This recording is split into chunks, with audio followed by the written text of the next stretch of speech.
সবাইকে ধন্যবাদ আসার জন্য হকি ফেডারেশনে।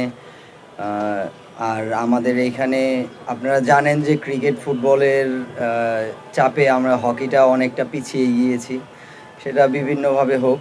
তারপরেও আপনারা এসেছেন, সবাই অনেক মিডিয়া এসেছেন, দেখে ভালো লাগলো।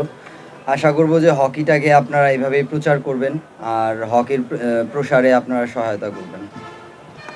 আমরা যখন অ্যাকচুয়ালি একটা সার্টেন পিরিয়ড প্র্যাকটিসের মধ্যে থাকি বা একটা টুর্নামেন্ট যখন খেলা হয়, তারপরে দেখা গেল যে আমাদের ফিজিক্যাল লেভেলটা বা ট্যাকটিক্যাল যে ব্যাপারটা এটা অনেক আপ করে।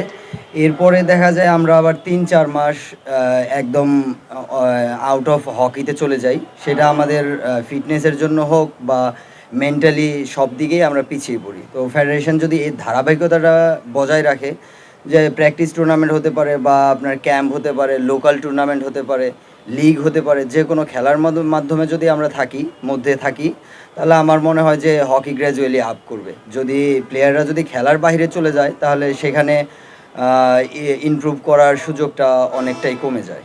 প্রথমত হচ্ছে আমরা বাস্তবতাটা সবাই জানি যে পাকিস্তান আমাদের চেয়ে বেটার টিম। তো এর আগেও আমি বলেছি এখানে আমাদের হারানোর কিছু নেই, তবে আমরা যদি নিজেদের সাধ্যমতো চেষ্টা করতে পারি তাহলে পাওয়ার অনেক কিছু আছে।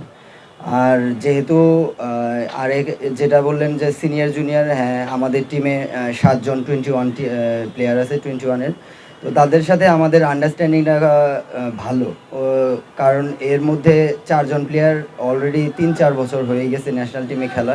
তো ডেফিনেটলি ওই দিক থেকে আমাদের সবার আন্ডারস্ট্যান্ডিংটা আগের মতোই আছে। আশা করা যায় একটা ভালো কিছু হবে।